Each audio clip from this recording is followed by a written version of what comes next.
Puji syukur kepada Tuhan Yang Maha Esa atas limpah rahmat-Nya kepada kita semua, sehingga kita dapat berkumpul di SMA Negeri 1 Padang pada hari ini.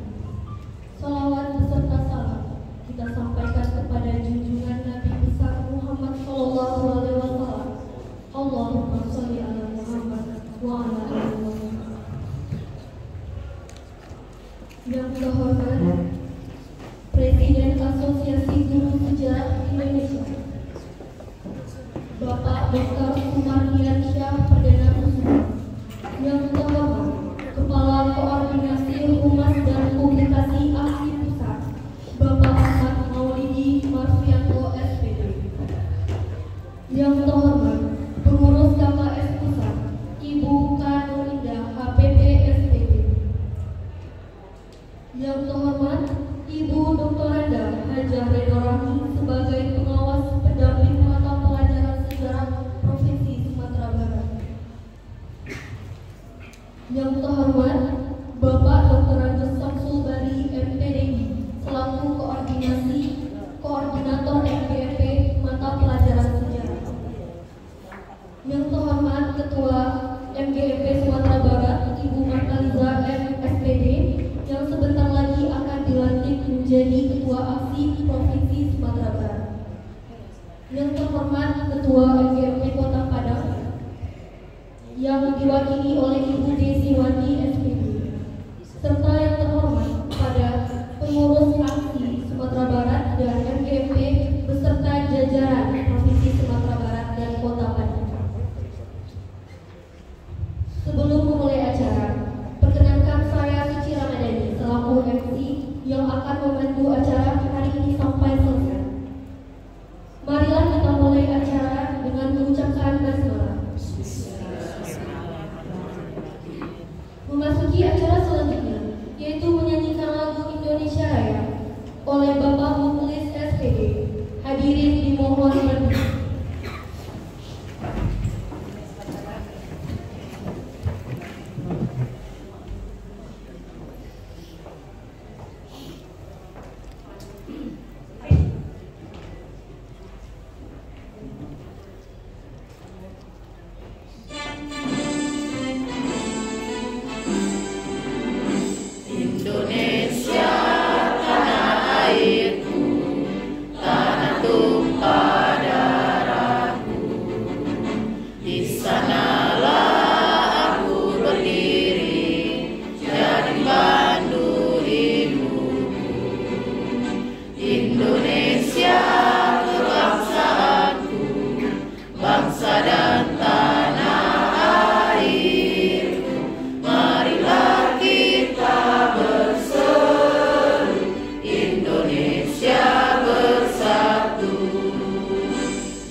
Hadirin disilakan duduk kembali.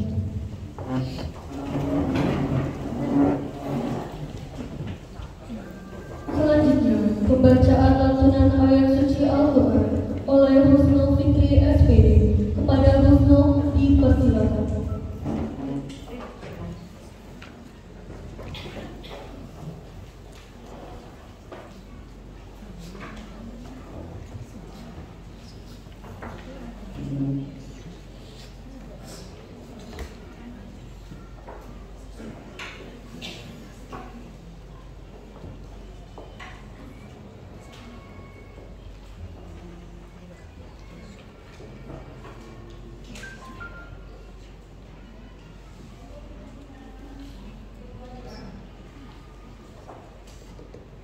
Assalamualaikum warahmatullahi wabarakatuh. Waalaikumsalam warahmatullahi wabarakatuh.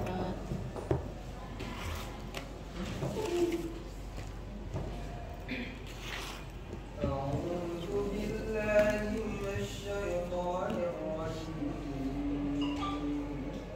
Bismillahirrahmanirrahim.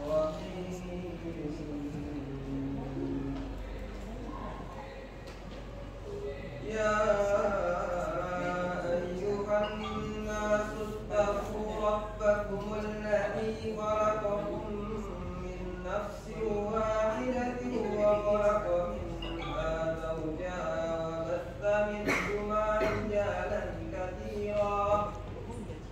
wa batha minhuma rijalan katsiran wa nisaa. Wattaqullaha alladzi tasaaluna bihi wal arham.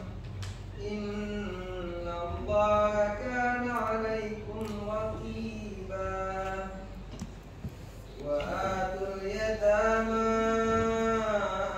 amwalahum wa la tatabaddarul khabitha bit-tayyib wa la ta'kulu amwalahum ila amwalikum innahu kana huban kabira. Wa in khiftum alla tuqsitu fil yatama fankihu ma taba lakum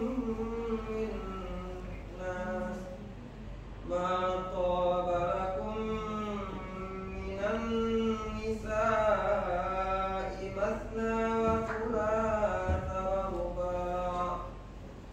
wa ruba' fa in khiftum alla ta'dilu fawahidatan aw ma malakat aymanukum dzalika adna alla ta'ulu.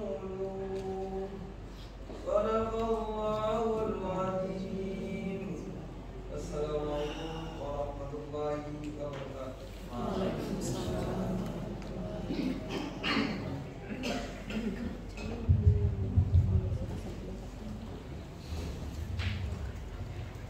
Acara selanjutnya yaitu pembacaan doa oleh Bapak Yaumi Putra SPDI kepada Bapak disilakan.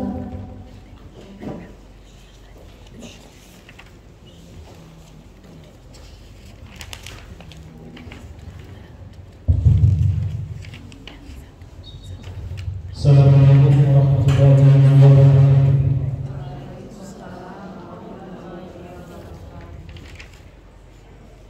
Bapak, Ibu, hadirin yang kami hormati, marilah kita berdoa bersama menurut agama dan kepercayaan kita masing-masing. Doa akan saya pimpin sesuai dengan ajaran agama Islam. Na'udzubillahi minasyaitonir rajim. Bismillahirrahmanirrahim.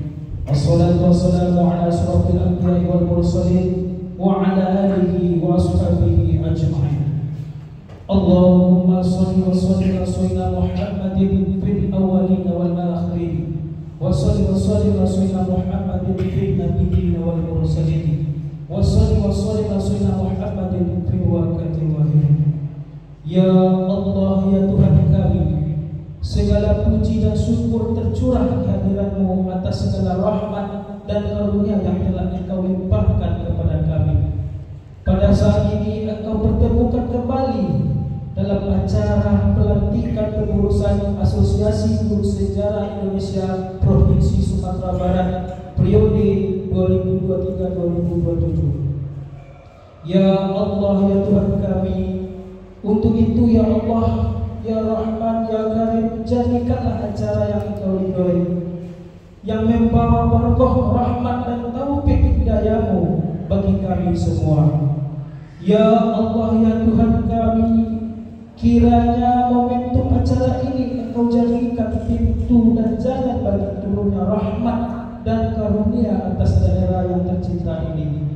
sehingga tugas yang merupakan amanah darimu akan dapat dilaksanakan dengan sebaik-baiknya, penuh dengan tanggung jawab serta semangat yang tinggi demi terwujudnya kemajuan di dunia pendidikan kami.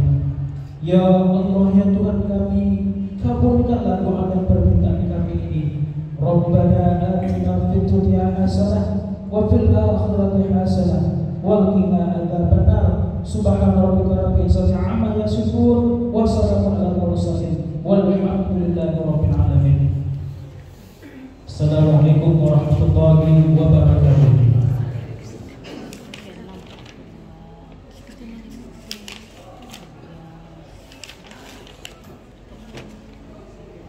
Acara selanjutnya sambutan dari Bapak Dr. Andes Samsul Badri MPDI sekaligus membuka acara pada hari ini. Kepada Bapak untuk sholat, tapi caranya merujuk kepada kekerasan yang berakibat guru tersebut berhadapan dengan undang-undang perlindungan anak dan juga undang-undang mengenai pidana. Nah, saya akan tampilkan ya. Ini artisnya langsung ke saya sebagai guru di sekolah. Teman-teman bisa lihat.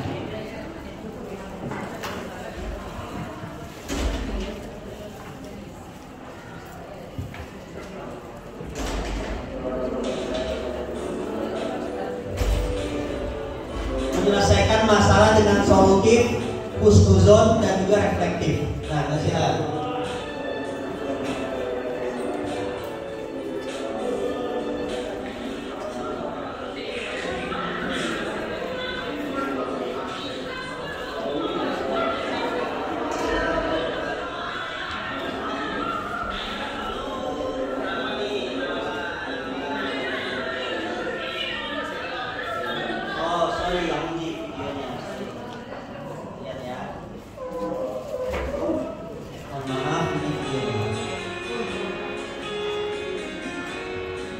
Tiga kata kunci itu solutif, husnuzon, reflektif.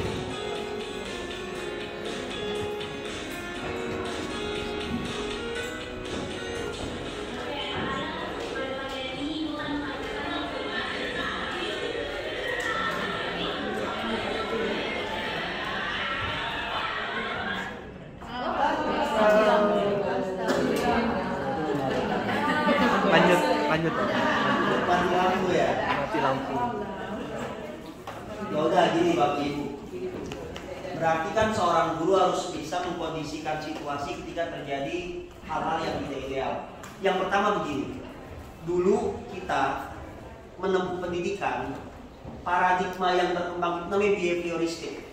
Behavioristik itu sebuah paham yang dicetuskan oleh Thorndike dan juga Skinner. Disebut juga dengan stimulus and response. Kalau Bapak Ibu melihat ada perilaku yang mengarah kepada penegakan disiplin tapi agak-agak bernuansa kekerasan, berarti yang menggunakan teori behavioristik. Teori behavioristik memiliki kelebihan serta kekurangan. Tapi yang Bapak Ibu harus pahami, sistem pendidikan berkembang berdasarkan jiwa zaman. Jiwa zaman itu selalu menyertai kebijakan pendidikan. Selalu ada mazhab yang dominan yang dianut dalam sebuah fase pendidikan. Faktanya hari ini yang berkembang itu dua teori sebetulnya Bapak Ibu dalam dunia pendidikan kita. Dan ini merupakan tren global. Yang pertama humanis. Bagaimana menciptakan sebuah pendidikan pembelajaran yang memanusiakan manusia. Yang kedua konstruktivis. Bahwasanya setiap anak bukanlah kertas kosong. Dia punya pengetahuan yang melekat dalam dirinya.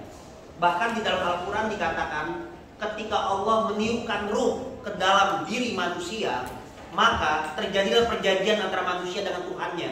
Itulah proses ketika manusia ada di dalam kandungan. Artinya manusia sebetulnya dari mulai lahir sampai dia beranjak dewasa menempuh pendidikan, dia sudah memiliki pengetahuan di dalam dirinya. Hanya pengetahuan itu tercecer. Lalu bagaimana pengetahuan itu bisa muncul apabila pengetahuan itu bermakna? Itulah yang disebut konstruktivis. Bahkan seorang anak SMA, dia punya pengetahuan awal dari mulai SMP, SD, TK. Bahkan pengalaman di sekolah itu juga sebetulnya dibarengi dengan pengalaman di lingkungan keluarga bahkan masyarakat. Yang terakhir ada namanya William Glasser, dia memiliki sebuah teori namanya teori kontrol. bagaimana sebetulnya manusia yang menjadi subjek dalam proses pendidikan itu harus bisa mengendalikan dirinya sendiri. Kalau dalam bahasanya Bloom and Anderson, itulah metakognisi. Metakognisi itu adalah sebuah kesadaran di mana manusia mengenali dirinya sendiri dan dia bertanggung jawab atas dirinya sendiri, sehingga semua perilaku yang dijalankan berdasarkan kemauan kontrol yang ada di dalam dirinya. Nah, jadi Bapak Ibu, suka tidak suka, arus pendidikan, arus pembelajaran itu sekarang itu banyak terpengaruh oleh paham humanis, paham konstruktivis, dan juga mengenai teori kontrol. Itu yang pertama. Yang kedua, tolong bedakan mana tegas, mana keras. Tegas, dia sebuah sikap untuk mempengaruhi orang lain sehingga orang lain itu tunduk karena sebuah nilai yang dianut, dan itu biasanya mengarah kepada nilai-nilai perbaikan perilaku. Tapi kalau keras, dia meninggalkan bekas. Nah, itu yang bisa saja berakibat kepada kekerasan. Tegas adalah bagaimana kita meyakinkan orang lain agar dia mau mengikuti tata aturan. Salah satunya dibangun dari keteladanan. Tapi kalau keras, biasanya disertai oleh tindakan-tindakan yang mengarah kepada fisik, verbal, dan itu meninggalkan bekas. Jadi tidak ada kekerasan yang dibenarkan dalam bentuk apapun. Yang kita inginkan adalah ketegasan. Seringkali guru harus berhadapan dengan pidana, dengan undang-undang perlindungan anak, karena niat baik tidak didasari oleh tindakan-tindakan yang baik. Bapak Ibu sekalian, selama ini kami mendampingi para guru di daerah ketika berhadapan dengan masalah hukum. Dan kita selalu berdalih mengatakan guru memiliki kebebasan dalam penilaian. Saya baca Undang-Undang Guru dan Dosen, saya baca PP 19 tentang guru. Ternyata guru itu memiliki kebebasan, tapi kebebasannya terbatas. Bebas tapi terbatas. Nah, ini yang tidak dipahami oleh banyak orang. Apa sih kebebasan oleh guru? Di situ dikatakan guru bebas memberikan sanksi kepada anak didiknya. Tetapi yang pertama, sanksi harus dilandasi oleh ilmu pendidikan, oleh teori-teori pendidikan. Yang kedua, sanksi terikat oleh kode etik sebagai guru. Yang ketiga, sanksi terikat oleh ketentuan perundang-undangan. Jadi Bapak Ibu bebas melakukan tindakan sanksi, tapi sebetulnya tindakan sanksi itu terikat oleh 3 hal. Sudah sesuai nggak hukuman atau sanksinya berdasarkan teori-teori pendidikan, berdasarkan ilmu pendidikan? Dia sesuai nggak dengan kode etik guru? Lalu sesuai nggak dengan ketentuan perundang-undangan? Persoalannya, kalau kita mencubit anak, lalu ada bekas, kemudian divisum di kantor polisi, maka dia melanggar Undang-Undang Perlindungan Anak. Dan dia juga melanggar mengenai undang-undang tentang KUHP.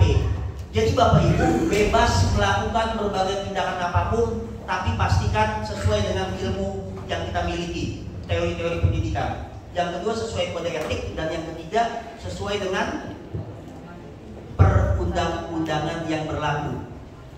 Terakhir Bapak Ibu ada kasus di Mahkamah Agung di daerah Jawa Timur, seorang guru mencukur rambut siswanya. Siswanya nggak terima, gurunya dicukur balik rambutnya, dibotakin guru itu. Setelah dibotakin dilaporkan ke polisi oleh orang tua. Apa yang terjadi? Di tingkat pengadilan, guru itu dinyatakan bersalah dengan dakwaan maksimal 10 tahun penjara dan denda maksimal 500 juta rupiah. Tapi dibebaskan oleh Mahkamah Agung. Itulah yang disebut sebagai jurisprudensi Mahkamah Agung. Mengapa dibebaskan? Karena hakim menilai pada level banding ya. Hakim menilai mencukur rambut itu tidak berimplikasi kepada cedera, luka, kekerasan. Walaupun bisa saja terjadi dalil yang ingin menjatuhkan guru dengan pasal perbuatan tidak menyenangkan. Tapi itu merupakan interpretasi. Akhirnya guru mengambil sebuah interpretasi, ini bukan perbuatan tidak menyenangkan. Ini adalah bagian dari cara guru mendisiplinkan anak. Tapi kalau Bapak Ibu melakukan kekerasan yang menimbulkan bekas dan itu faktanya kuat, maka Bapak Ibu akan berhadapan dengan Undang-Undang Perlindungan Anak dan juga Undang-Undang KUHP. Nah, ini yang sulit untuk kita dampingi. Maka solusi ke depan tentu kita harus punya komisi perlindungan guru, dan kedua kita harus melakukan judicial review terkait dengan Undang-Undang Perlindungan Anak agar tidak menjadi pisau bermata dua. Satu sisi kita pakai buat motong bawang, tapi satu sisi dia bisa membunuh kita. Nah, ini merupakan hal yang harus dipahami Bapak Ibu sekalian. Berarti dia nyala video lagi ya, sebentar ya.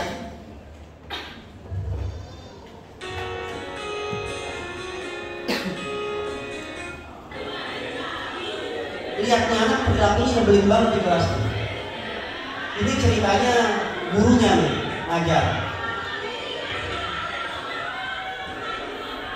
Semoga nggak ada guru-guru yang tukang ngajar seperti ini suasana kelasnya ya. Gimana tuh di bawahnya?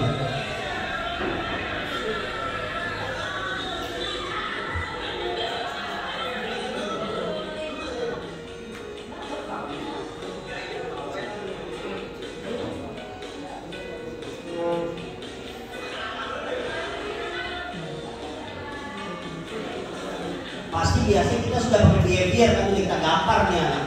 Kalau perlu kita ganteng ya bu ya, kontrinya. Itu siapa yang datang?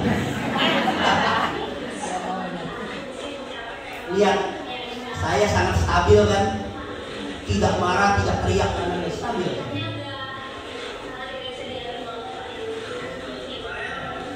Saya panggil itu aja, saya kabarin gitu. Saya tanya, sehat gak kamu? Kayaknya gak sehat lagi. Jiwa raganya kan? Psikologi.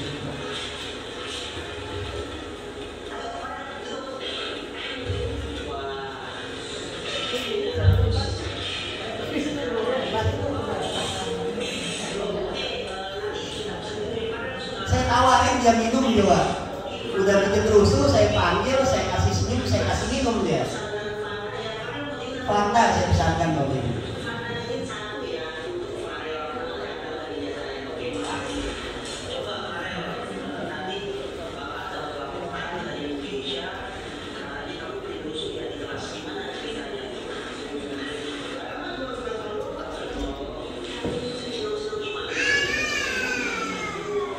Jadi mohon maaf ya, walaupun ini simulasi, keseharian saya begini Bapak Ibu dalam mengajar. Jadi saya hanya mentransfer perilaku sehari-hari saya dalam bentuk video sebetulnya.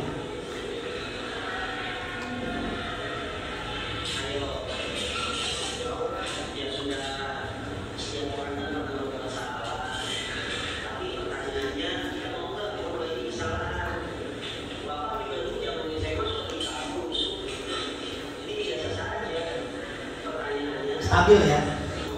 Bapak Ibu tahu kan kenapa Pak Anies begitu banyak pendukung, dia stabil. Kenapa Ahok kontroversi? Karena tidak stabil. Saya stabil, belajar dari Anies. Bapak Ibu jadi guru juga harus stabil. Kata kunci stabil ya. Stabil.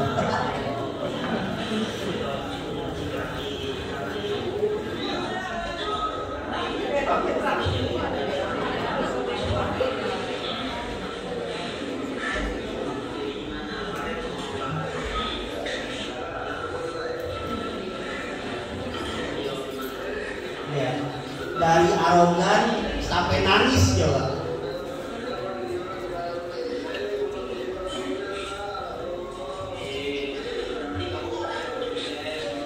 Berarti guru harus punya kepribadian yang kuat. 4 kompetensi guru kan, profesional, sosial, kepribadian, pedagogi. Kita hanya fokus kepada pedagogi. Kita lupa kita punya kepribadian yang harus kita bangun stabil.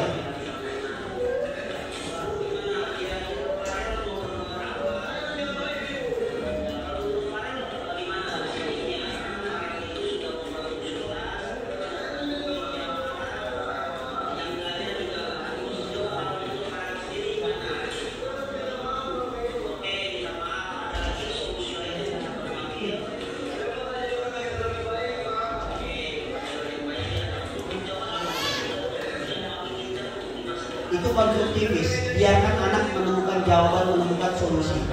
Tapi memang kita harus bangun trust kepada mereka. Harus husnuzon, seperti itu masalahnya. Berhusnuzon kepada anak itu gak mudah.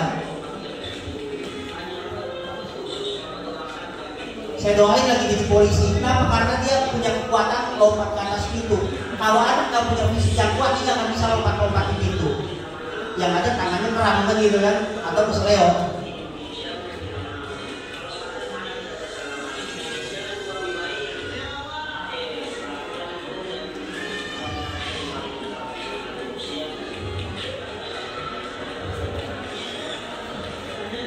Saya khawatir dia bunuh diri nih karena di lantai 3 posisinya.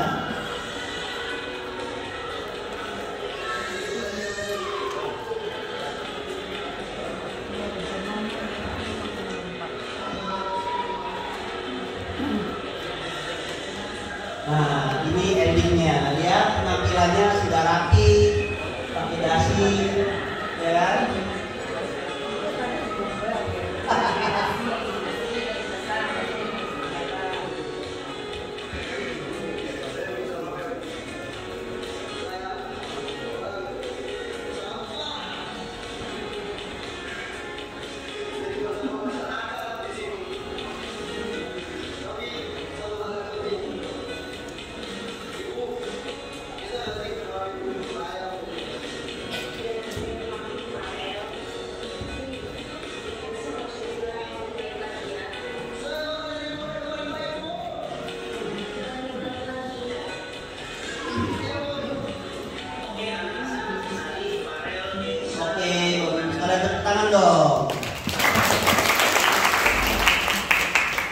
Saya cuma mau memberikan satu kata kunci, stabil jadi guru. Karena kalau gurunya nggak stabil, kacau suasana pembelajaran di kelas seperti itu. Saya sedikit mau menyampaikan, ini teorinya sekarang.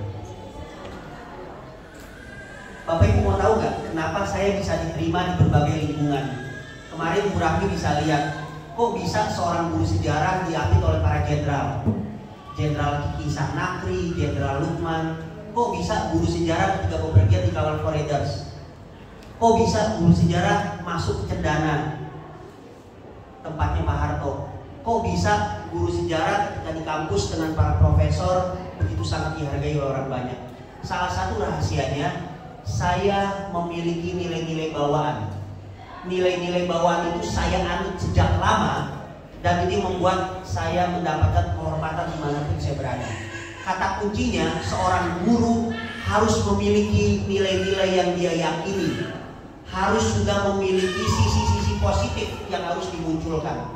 Jadi jangan mengeluhkan keadaan kalau kalian tidak pernah memberikan nilai apa yang kalian anut sehingga membuat orang lain respect sama kalian.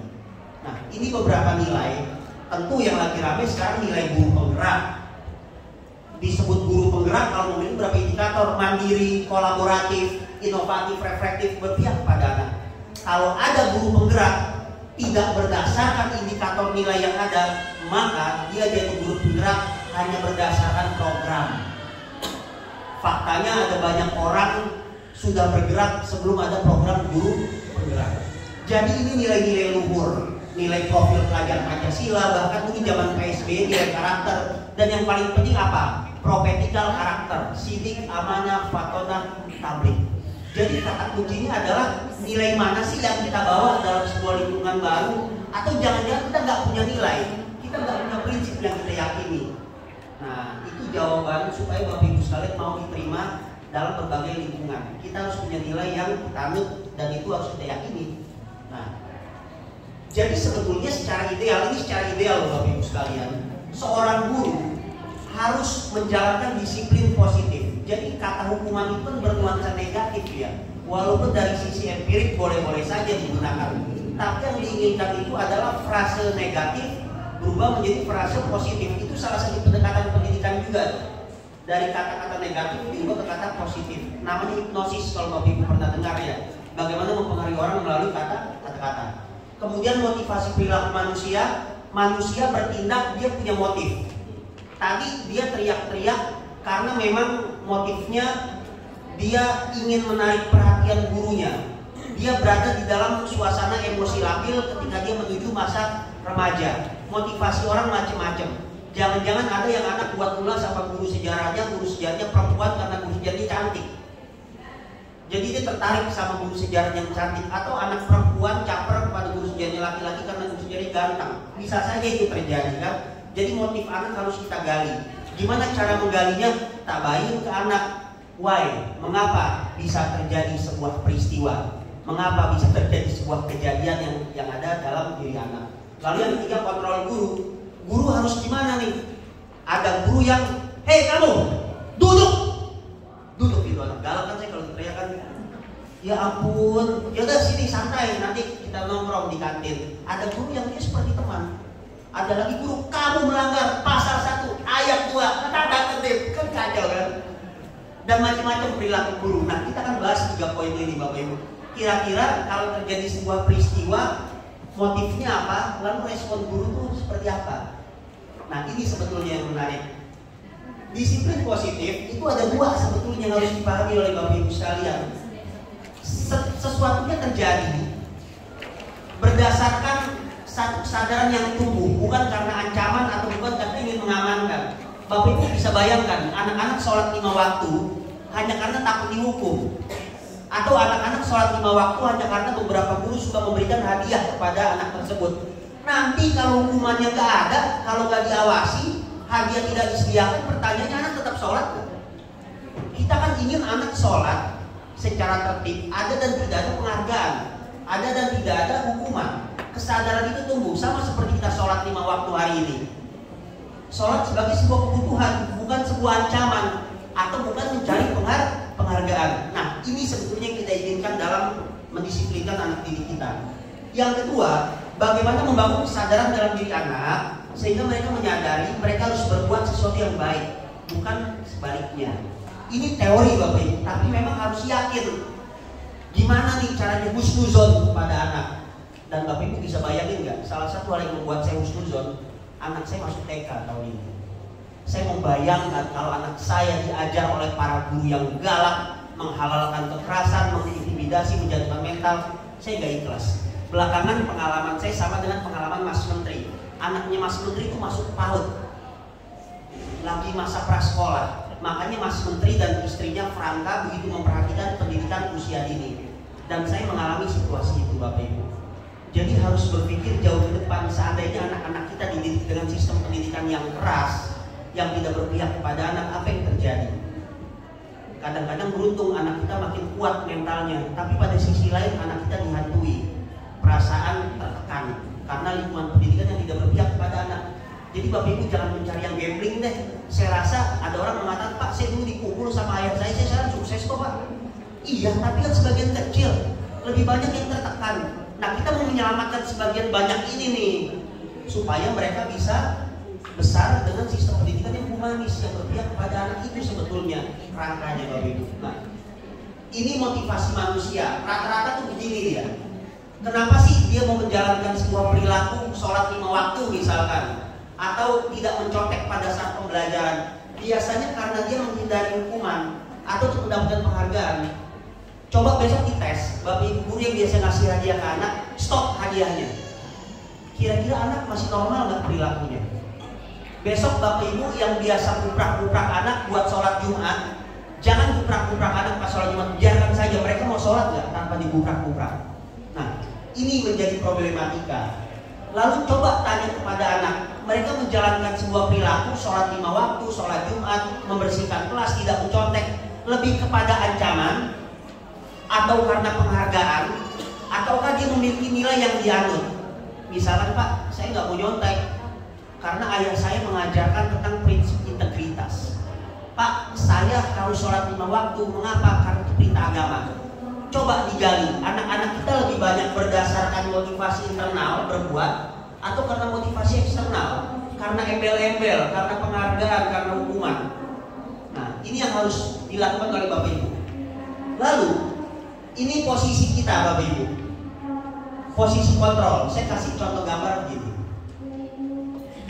Kalau Bapak Ibu tipenya penghukum, Bapak Ibu mendapatkan sebuah kejadian, Bapak Ibu begini, kamu ini nggak ada titik koma dia kan, biasanya guru perempuan nih, mulutnya pedes, marahnya lama gitu kan. Kalau bapak-bapak kadang-kadang kasar dia, kamu mau berkelahi sama saya, kamu nantang aku.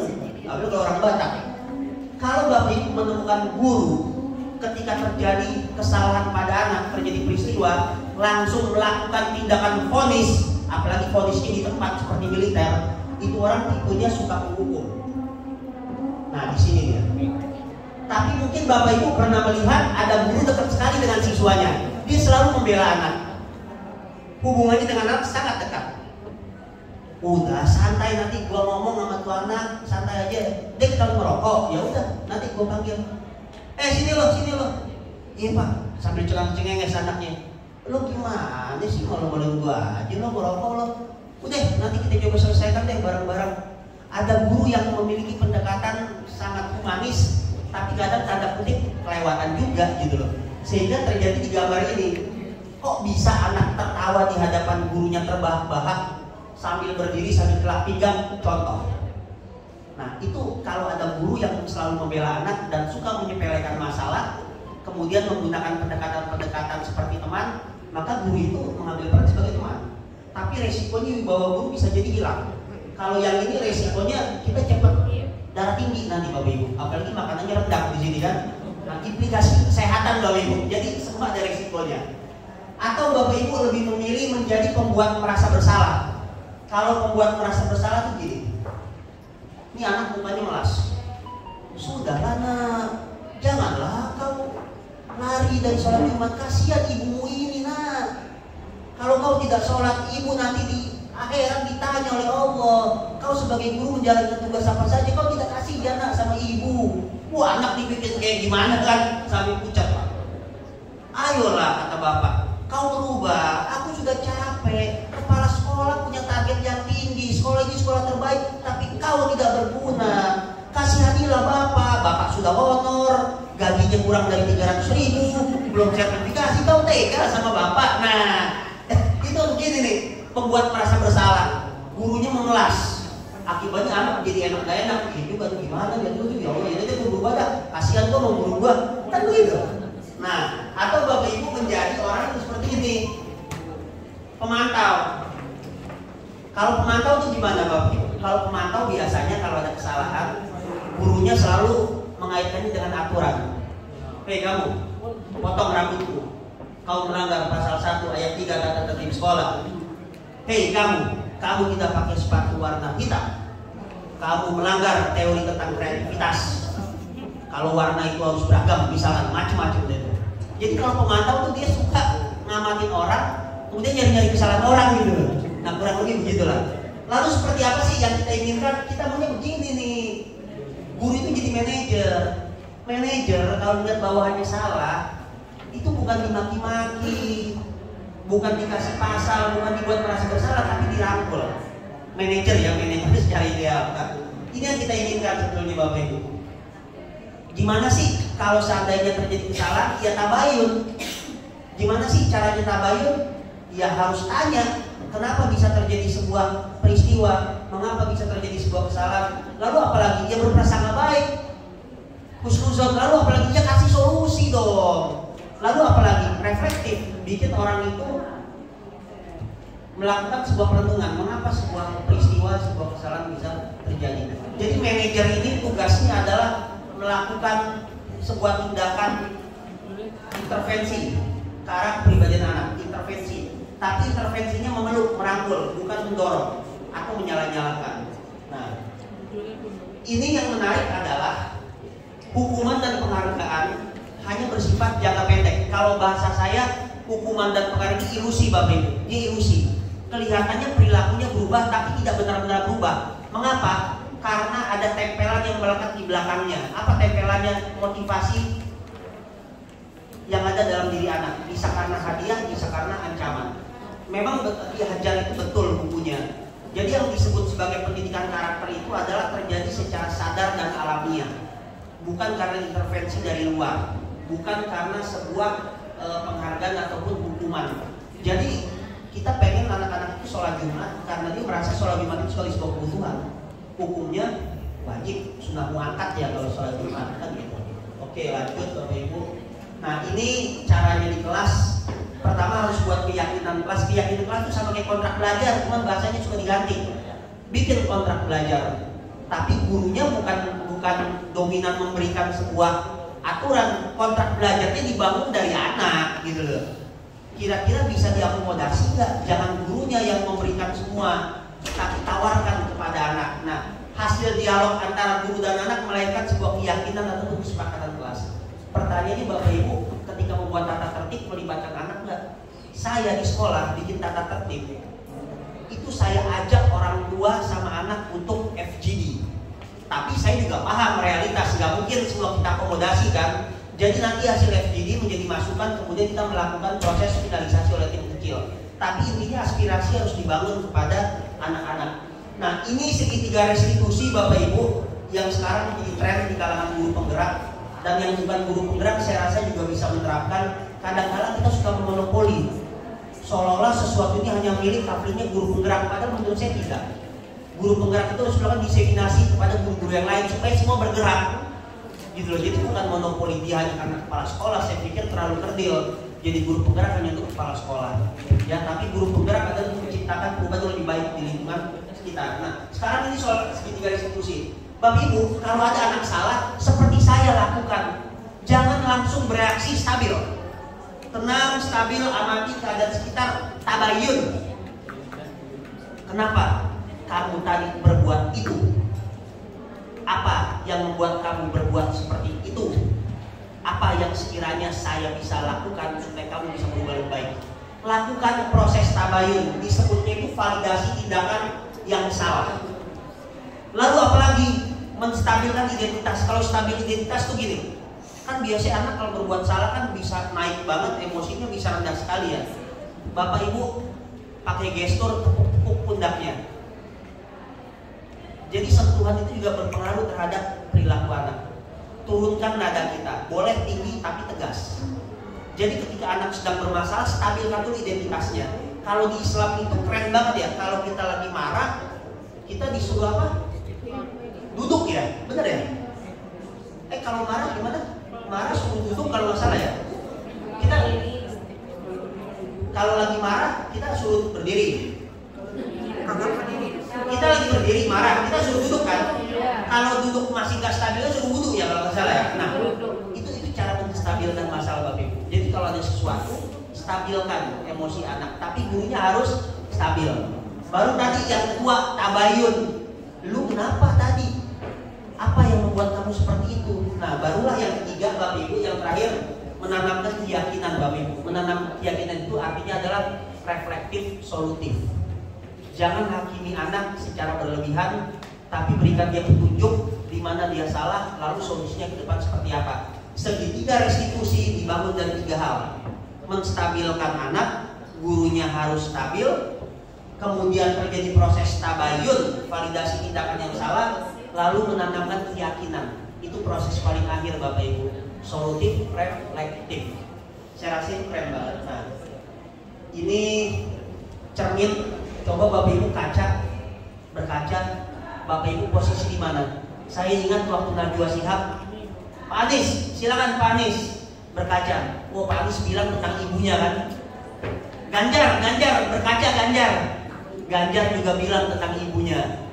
Pak Prabowo, dia nggak tahan melihat dirinya sendiri kan, dia gerak. Nah, saya di sekolah memiliki satu metode. Setiap pagi di mana saya menyambut anak ketika masuk gerbang sekolah, saya beli kaca 2. Modal sendiri Bapak Ibu karena sekolah nggak punya uang. Saya beli kaca, 1 saya taruh sebelah kanan buat anak laki-laki, 1 saya taruh sebelah kiri buat anak perempuan. Inspirasinya dari mana? Dari mata Najwa. Apa tujuannya? Setiap anak yang saya rasa belum rapi, saya suruh dia bercermin berkaca untuk membaca dirinya sendiri. Tapi anak yang sudah rapi juga saya suruh berkaca untuk membangun keyakinan bahwa dia sudah di jalan yang benar. Nah, ini saya pikir menarik Bapak Ibu, cermin diri. Jadi memang kunci perubahan itu harus memahami kok. Kalau dia memahami apa? Ya diwujudkan. Kalau dia diwujudkan apa? Ya Bapak Ibu diibaskan kepada yang lain. Pertanyaannya, kita sudah belum melakukan pengibasan atau nggak pede sama guru senior? Nah, ini yang jadi masalah. Sekarang itu zamannya kita membangun jembatan, bukan membangun tembok. Kalau tembok dibangun kita kesepian, tapi kalau dibangun jembatan kita akan merasakan sebuah suasana yang menyenangkan dan menyelamatkan, kayak gitu. Nah, ini Bapak Ibu, akhirnya terima kasih Bapak Ibu sekalian. Saya berharap Bapak Ibu hati-hati ketika mendidik anak, bedakan mana kekerasan, mana ketegasan. Bedakan mana behavioristik yang memaksa, mana humanis, mana konstruktivis, mana kontrol diri. Pastikan anak berbuat karena nilai-nilai yang dia yakini, bukan karena hadiah ataupun ancaman. Ketika terjadi sesuatu, stabilkan keadaannya. Gurunya harus stabil. Lalu tabayun kepada anak. Tanya, termasuk pakai model 5W1H. Silahkan, metodenya banyak. Setelah itu tanamkan keyakinan bahwa dia bisa berubah menjadi lebih baik. Berikan solusi kepada anak, berikan kesempatan anak itu melakukan refleksi terhadap dirinya sendiri. Dan saya yakin kalau ini bisa kita lakukan dengan penuh keyakinan, maka generasi emas bisa kita raih, Bapak Ibu. Dan mengapa selama ini sering terjadi kesalahan atau penyimpangan? Kita tidak pernah mengimani sesuatu yang harusnya kita yakini. Dan itu nggak akan bisa. Dulu kurikulum 2013 gagal karena kita nggak beriman. Kenapa nggak beriman? Ya kita tidak yakin kalau kurikulum itu jalan untuk mengubah wajah pendidikan ke arah yang lebih baik. Akibat kita menjalankan kurikulum hanya sebatas sistemik, hanya sebatas mekanik, tapi nggak yakin kalau posisi kita di depan kelas itu bisa mengubah anak didik kita di masa depan. Jadi kuncinya memang ada di iman, Bapak Ibu. Dan saya yakin kalau Bapak Ibu meyakini, mengimani, insya Allah Tuhan akan menolong kita dengan jalannya sendiri. Dan anak jangan dilihat untuk hari ini, tetapi untuk hari depan. Sejarah sudah mencatat banyak orang-orang sukses bisa meraih keberhasilan melalui jalan yang tidak mudah. Banyak anak yang ketika sekolah suka melanggar, tiba-tiba di masa depan dia datang kemudian menyampaikan kepada gurunya, "Bapak, saya hari ini sudah menjadi jenderal." Tapi banyak juga anak yang ranking 1, tapi ketika dia lulus dia hanya menjadi guru pabrik. Itu menandakan betapa pendidikan sangat misterius. Pendidikan merupakan investasi jangka panjang. Dan saya berharap Bapak Ibu guru bisa merubah diri. Insya Allah di tangan guru hebat lahirlah generasi yang luar biasa. Dan sebagian kaki kita bisa masuk surga karena kita selalu menyampaikan kebaikan di ruang-ruang kelas. Semoga Bapak Ibu guru semua masuk surga dan di dunia memperoleh maslahat. Terima kasih Bapak Ibu, keberkahan melimpahi kita semua. Billahi taufiq wal hidayah. Wassalamualaikum warahmatullahi wabarakatuh. Nanti kalau di Jakarta datang saya guru di SMA 13, tanyakan gimana murid-murid saya terkait dengan pembelajaran sejarah. Insya Allah saya guru favorit Bapak Ibu.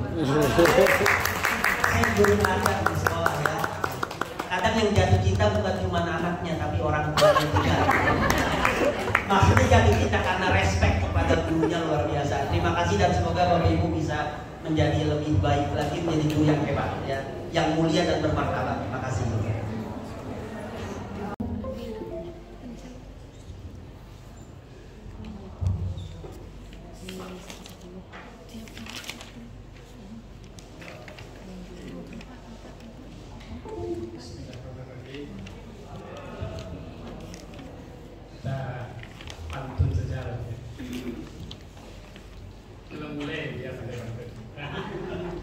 Air deriak pandang tak dalam, air tenang seperti berlian.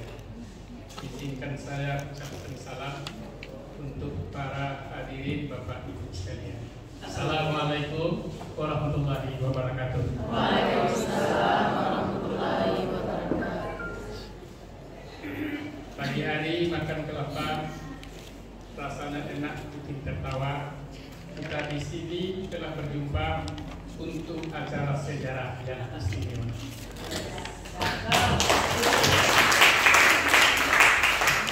Untuk Adinda Ketua dan rombongan duduk meja sambil makan, pemandangannya hutan ilalang.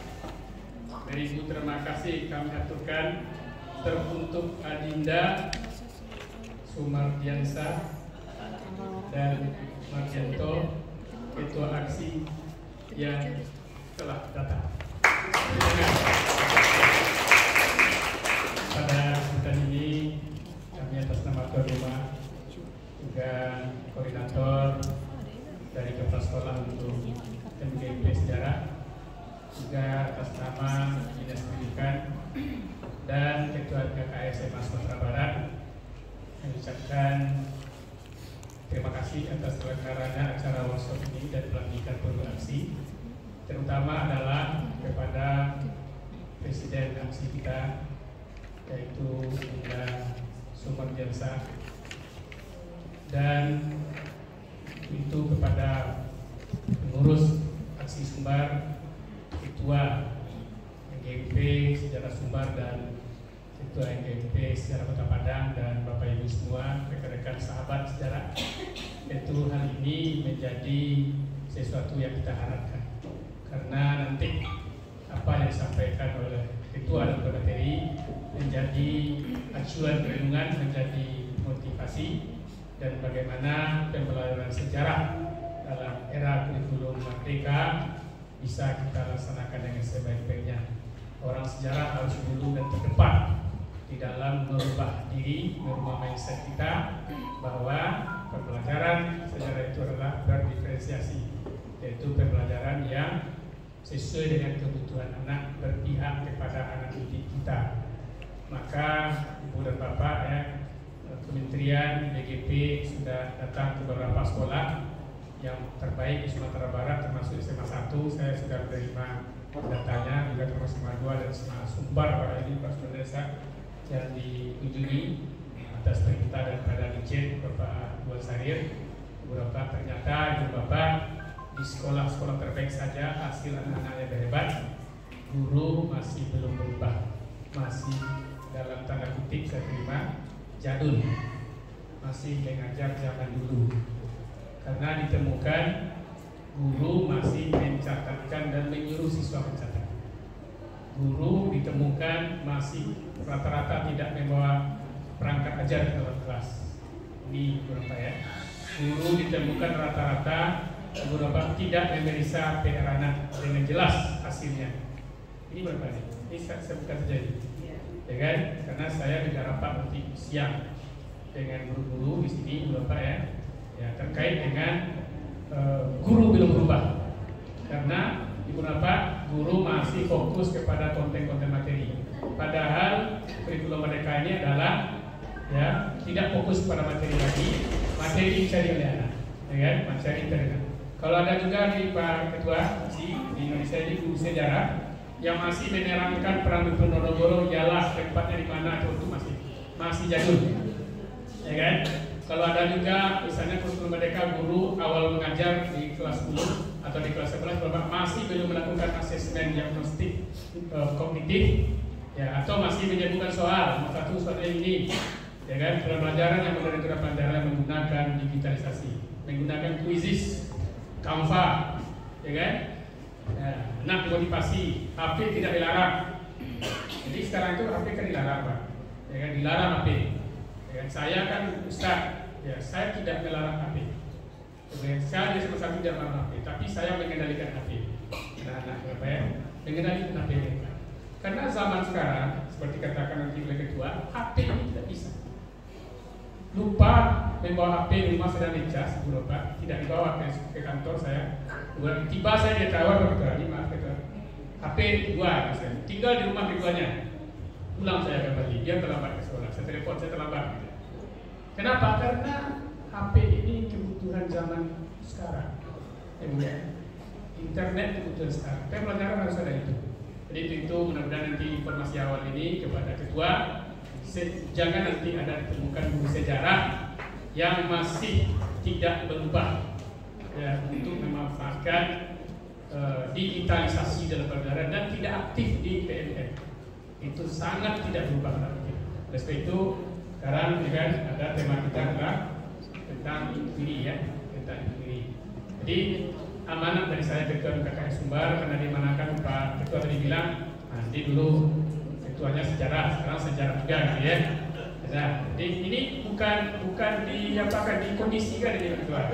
Ya, karena pemilihan ketua sejarah atau ketua KKS Sumbar itu melalui tes, ya, jadi tidak diapakan.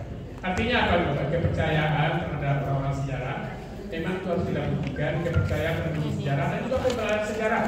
Ya kan? Ada orang yang ingin menghapus, mengurangi sejarah ini kan? Nah, ini sisi kita. Terima kasih dan mudah-mudahan terima kasih Bu Reno ya pengawal kita ya yang sudah selalu mereka bersama. Wassalamualaikum warahmatullahi wabarakatuh.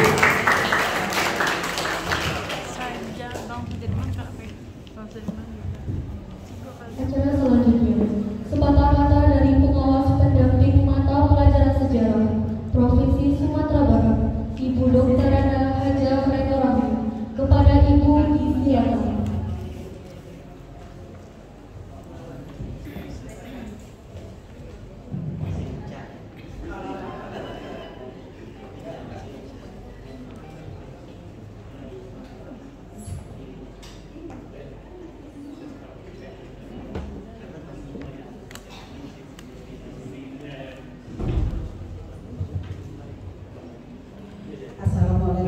warahmatullahi wabarakatuh. Yang puji syukur kepada Allah Subhanahu wa Ta'ala yang telah melimpahkan rahmat dan karunia-Nya sehingga kita dapat bersuara dalam satu kegiatan, yaitu historia workshop pembelajaran histori yang include serta pelatihan penerus aksi provinsi Sumatera Barat untuk tahun 1923 sampai 1920. Baik, salam dan salawat kepada Nabi besar Muhammad SAW. Allahumma sholli ala Muhammad. Yang terhormat Bapak Dr. Sumatera Sakti dan Kusuma selaku Ketua Aksi Pusat, juga Bapak A.R. Mardianto dan kepada Bapak Ibu unsur pimpinan Aksi seluruh Indonesia. Terusnya juga pada yang terhormat Ibu Mardianto selaku Ketua MGP Provinsi Sumatera Barat dan unsur pimpinannya. Dan seterusnya saya mengucapkan juga yang terhormat Bapak Dr. Haji Samsul Bahri MPD selaku koordinator mapel pelajaran sejarah dan juga melalui Ketua MKPS Provinsi Sumatera Barat. Sudah saya ucapkan selamat datang kepada yang teristimewa yang terhormat adalah pendamping setia dari Bapak Presiden Aksi kita, Ibu. Selamat datang ya, istri tercinta. Juga seterusnya kepada Bapak Ibu guru mata pelajaran sejarah untuk Provinsi Sumatera Barat, dan seistimewa pelaksananya adalah MGMP Bapak Ibu guru sejarah Kota Barat. Dan juga yang terhormat Ibu yang telah melaksanakan koordinasinya dengan salut saya ya, pada Ibu D ya, kami panggil Ibu Desi, yang mewakili Ketua MGMP Kota Padang. Padahal beliau dari Kalimantan, baru terbang kemarin sore. Jadi kami sebetulnya baru landing sama-sama sore hari.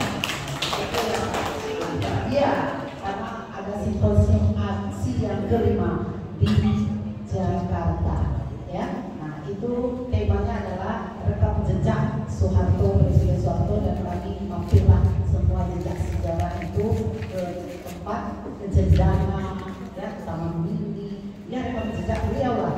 Luar biasa, rugi kalau Bapak Ibu mata pelajaran tidak hadir. Ya, saya salut sekali sama Pak Presiden dan unsur pimpinannya seluruh Indonesia. Achievement taking try-nya in the best. Ya, jadi next time tolong Bapak Ibu yang hebat guru sejarah, kita ada simposium juga yang ke-6. Mudah-mudahan kita laksanakan di Padang. Ya, ini dulu ya, Bapak Mentor Pak Haji Samsul Bahri itu karena apa? Sumatera Barat itu elok semuanya, alamnya elok, budayanya elok, sejarahnya elok. Lahir tokoh-tokoh Indonesia itu di Minangkabau, Sumatera Barat. Kemudian makannya juga elok. Pokoknya wahnya, the best. West Sumatera.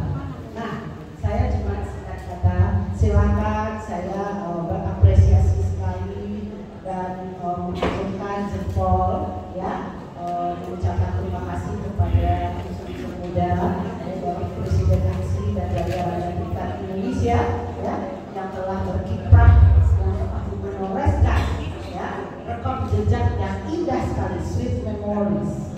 Last year, yes, and very good. Nah, Ananda semua kita dukung kegiatan aksi ini. Mengapa tidak? MGMP dan aksi berkolaborasi.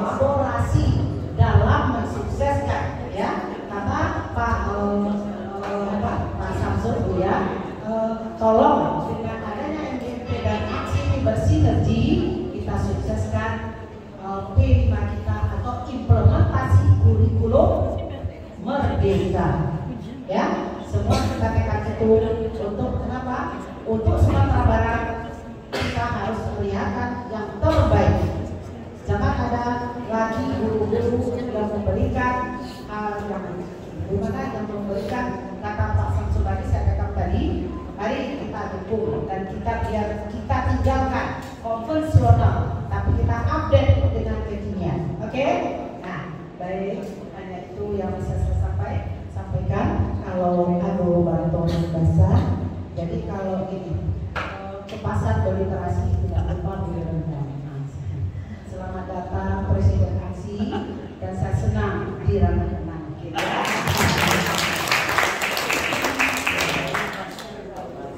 Kalau ada bantuan yang basah, jangan masukkan dalam hati. Kalau ada kata-kata yang salah, mungkin tahun depan atau mohon maaf, kita ketemu lagi. Wabillahi taufiq wal hidayah. Assalamualaikum warahmatullahi wabarakatuh.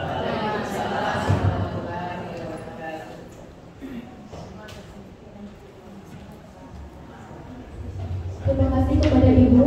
Acara selanjutnya, pemaparan materi oleh Bapak Ahmad Maulidi Marfianto SPD selaku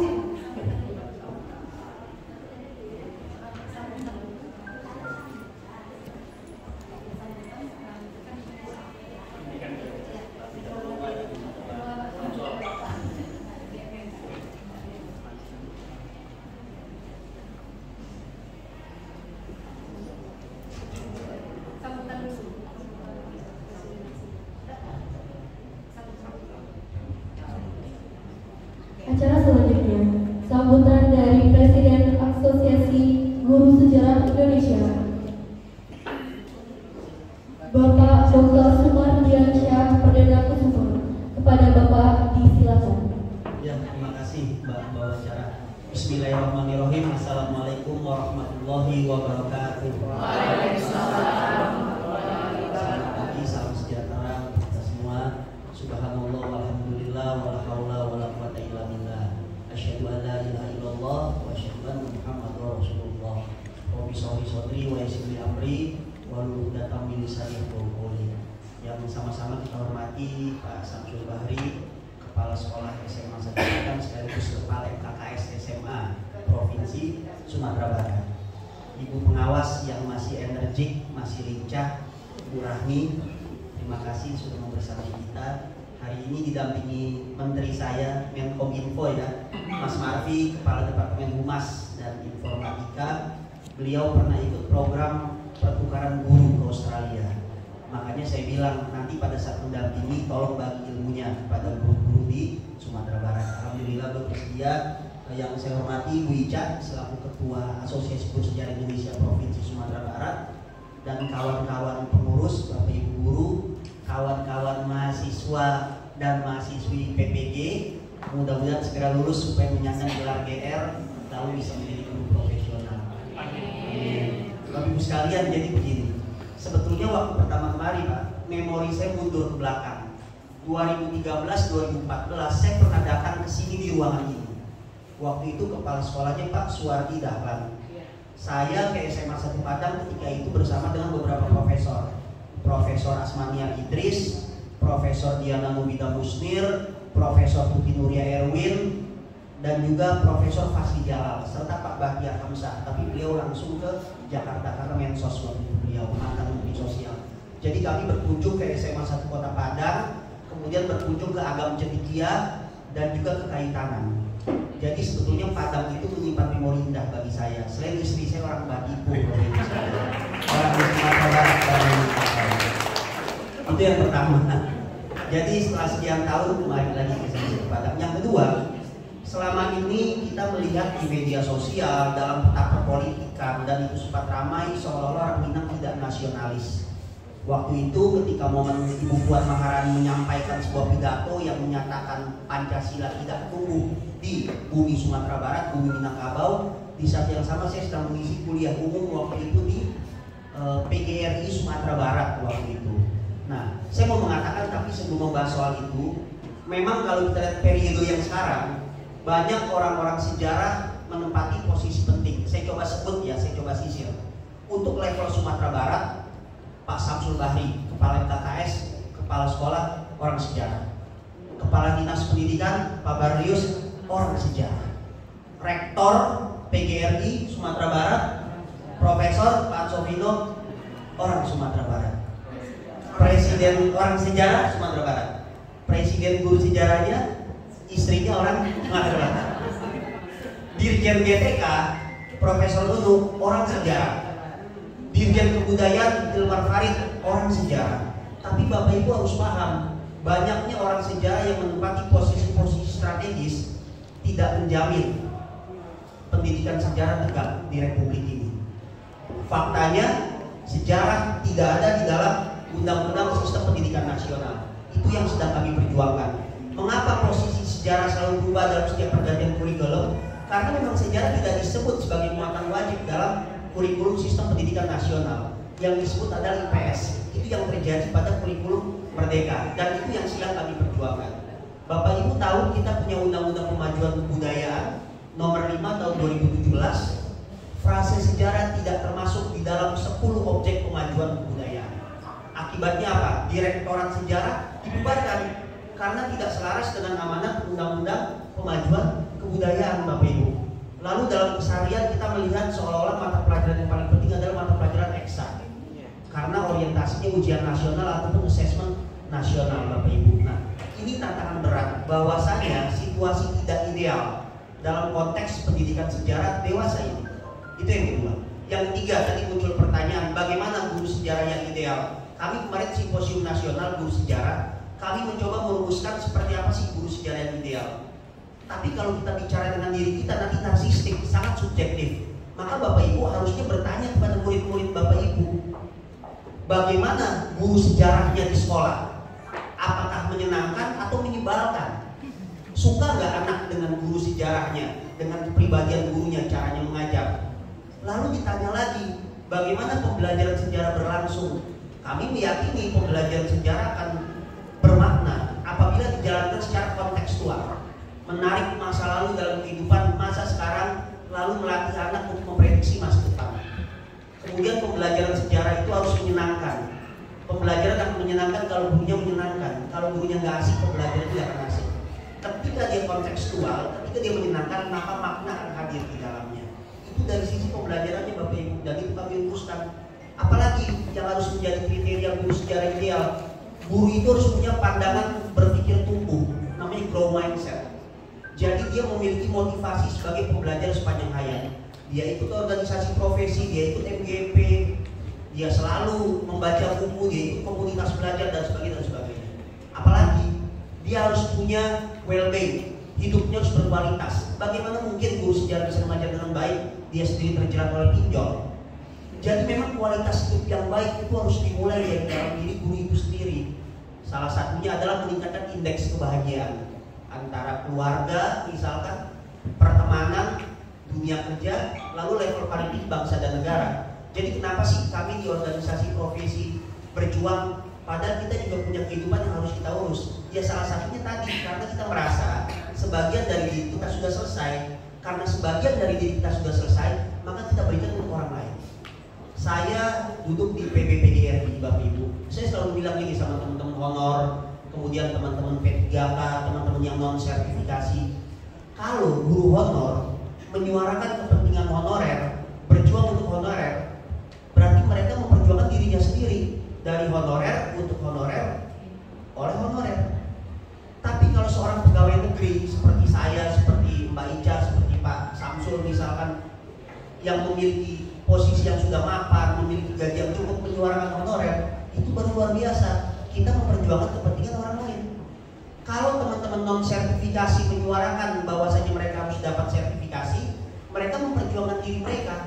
Tapi kalau yang menyuarakannya adalah orang-orang seperti kita, sudah punya sertifikasi, yang swasta sudah passing, pangkatnya sudah tinggi, tapi menuntut kepada pemerintah menuntaskan 1,6 juta guru dalam jabatan agar tersertifikasi, itu yang luar biasa. Nah, kita ingin cara berpikir empati, cara berpikir sosial itu muncul melalui organisasi profesi, melalui komunitas. Dan insya Allah bukan hanya diri kita yang kita pikirkan, tapi orang lain.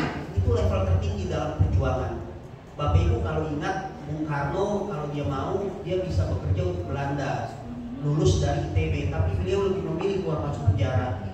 Bung Hatta lulusan ekonomi dari University of Rotterdam juga lebih memilih hidup di dalam pengasingan daripada bekerja untuk Belanda. Nah, kembali kepada pertanyaan Ibu Puan beberapa waktu yang lalu, apakah benar Minangkabau tidak nasionalis? Rasanya kita bisa membantah. Faktanya hari ini republik yang digunakan sebagai sistem kenegaraan itu lahir dari tokoh Minangkabau. Nanti silakan dibaca bukunya Nara Republiker karya Tan Malaka.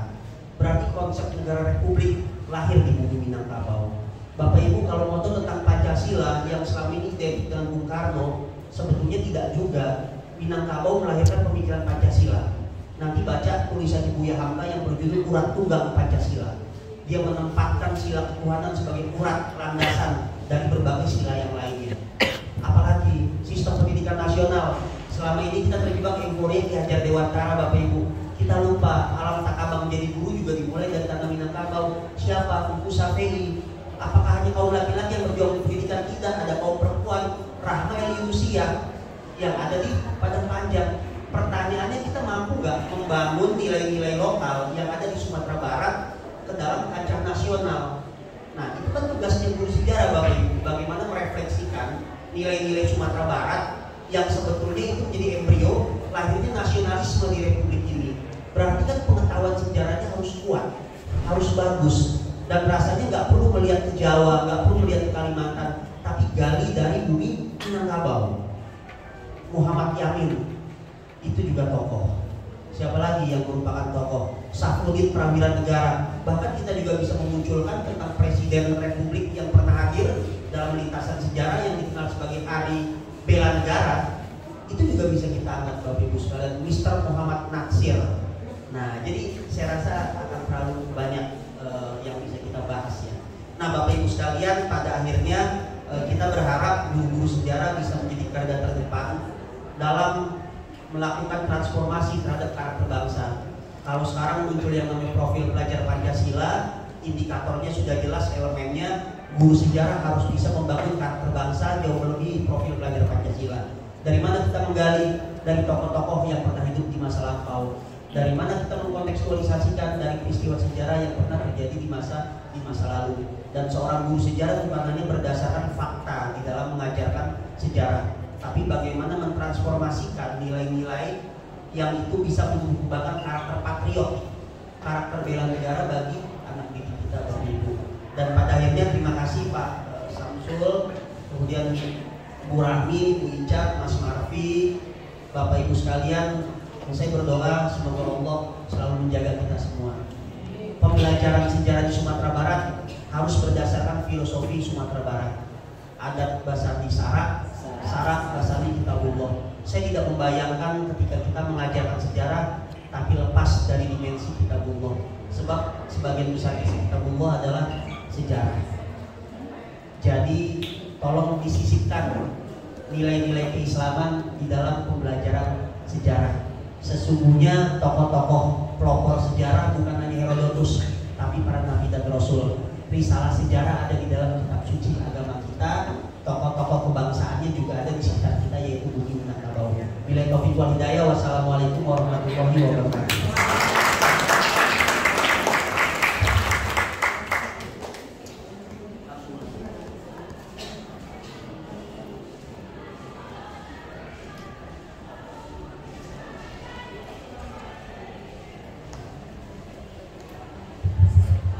Acara selanjutnya, pelantikan ketua serta pengurus aksi Sumatera Barat periode 2022 sampai dengan 2027. Kepada ketua dan pengurus aksi Sumbar, dipersilakan maju ke depan.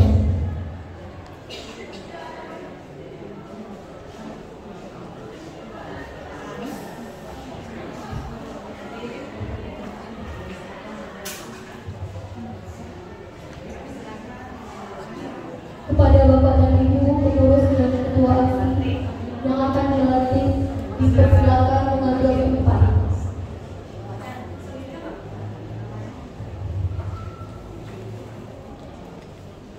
Dewan Pembina Dr. Randus Bardius MM.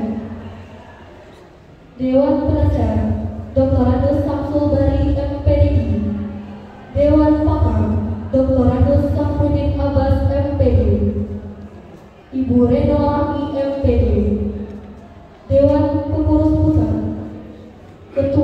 Martaliza SPD. Wakil Ketua 1 Febri Orza SPD. Wakil Ketua 2 Yulfi Alwindo FPD. Sekretaris Fandi Surya Dinata SPD. Wakil Sekretaris Desiwati SPD. Bendahara Hasna Faiza SPD. Wakil Bendahara Aryani Martia SPD. Departemen Profesi dan Kompetensi Ketua Dr. Rada Erniwati. Anggota Syahrul Makfiro. Departemen Kerjasama Dalam dan Luar Negeri Ketua Erlita Susila SPD. Anggota Rina Novalina SPD. Departemen Hukum dan Advokasi Ketua Bibi Wandri SPD. Anggota Ahmad Dusrianto SPD. Departemen Penelitian dan Pengembangan Ketua Prapti Rizki SPD. Anggota Fetrina SPD dan Adena Saputra SPD. Departemen Hubungan Masyarakat dan Publikasi Ketua Abdul Rashid SPD. Anggota Muhammadiyah Siti SPD dan Ibu Rika Oktaviani SPD. Departemen Kewirausahaan dan Kesejahteraan Sosial Ketua Tina Petrisana SPD. Anggota Ena Setia Binta SPDI. Ira Permatasari SPD. Ketua dan Sekretaris Aksi Kota dan Kabupaten Ariyanti Martia SPD.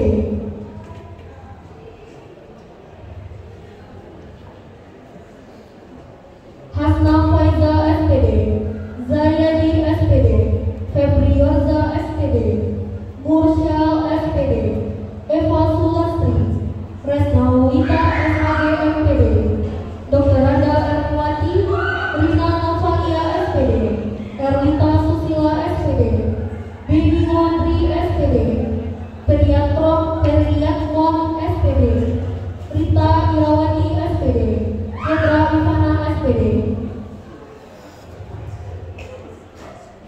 Nama Sekretaris Aksi Kota dan Kabupaten Ena Setia Binta SPDI. Yosdi Olvando SPD. M. Lizar SPD. Edi Milarman. Tina Petrisiana SPD. Rahmawati Yulizar SPD. Zulman Neni Susanti SS. Endang Kumalasari SPD. Delsi Hafina SPD. Zulfia Ekawati SPD. Ewita Asma Putri SPD. Fauzi Ismail SPD.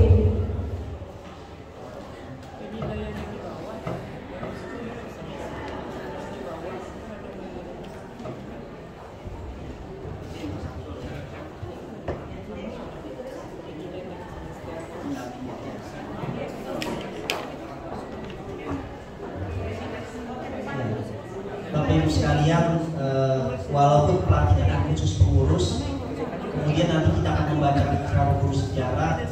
Mohon Bapak Ibu juga semuanya bisa berdiri sebagai bentuk penghormatan. Nanti bisa melihat ikrar guru sejarah sebetulnya bukan hanya untuk asosiasi guru sejarah, tapi sebuah ikrar yang bernilai universal Bapak Ibu sekalian ya. Jadi memang sebetulnya secara formal itu anggota organisasi profesi, tapi secara substansial saya rasa ini bisa diterima untuk semua Bapak Ibu sekalian. Baca lagi ya. Bu Ida boleh kok kalau mau foto-foto dokumentasi. Oh sudah direkam ya. Oke. Dokumentasinya udah. Nih. Oh Mbak pakai apa ini? Dari berbagai sisi.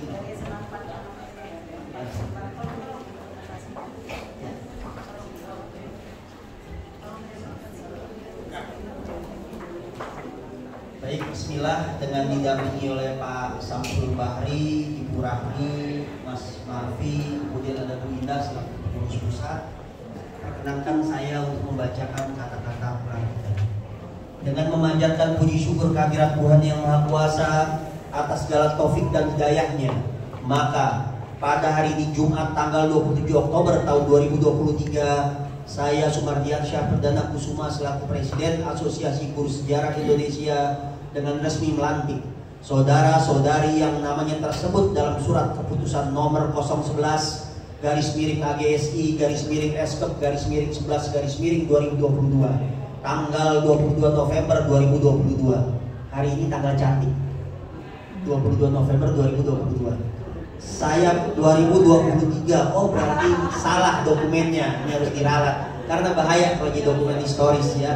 Saya percaya bahwa saudara-saudari sekalian akan melaksanakan tugas ini dengan sebaik-baiknya sesuai dengan tanggung jawab yang dibebankan kepada saudara-saudari sekalian. Namun sebelum itu saya akan bertanya kepada Ibu Ica, apakah Ibu siap mengemban amanah sebagai Ketua Asosiasi Guru Sejarah Indonesia Provinsi Sumatera Barat? Yang lain pengurus siap? Siap. Insya Allah jika siap, selanjutnya ikuti kata-kata saya. Atas berkat rahmat Tuhan Yang Maha Esa, kami pengurus Asosiasi Guru Sejarah Indonesia Provinsi Sumatera Barat periode 2022-2027 dengan ini menyatakannya nanti Bapak Ibu mohon ikuti kata-kata saya. Walaupun ini untuk organisasi profesi, tapi secara substansi nilai-nilainya sangat universal. Nanti Bapak Ibu bisa merefleksikan. 1. Menjunjung tinggi nilai-nilai agama dan kepercayaan terhadap Tuhan Yang Maha Esa. 2. Menjunjung tinggi Pancasila dan Undang-Undang Dasar 1945 serta setia terhadap Negara Kesatuan Republik Indonesia. 3. Menjunjung tinggi adat istiadat, nilai dan norma yang berlaku di masyarakat Indonesia. 4. Menjunjung tinggi kemajemukan bangsa atas dasar toleransi, gotong royong, serta persatuan dan kesatuan. 5. Ikut serta membangun bangsa melalui pengabdian serta perjuangan di dunia pendidikan dan kesejarahan. 6. Berperan aktif dalam upaya pemajuan kebudayaan yang berorientasi pada penguatan karakter bangsa dan kesadaran sejarah.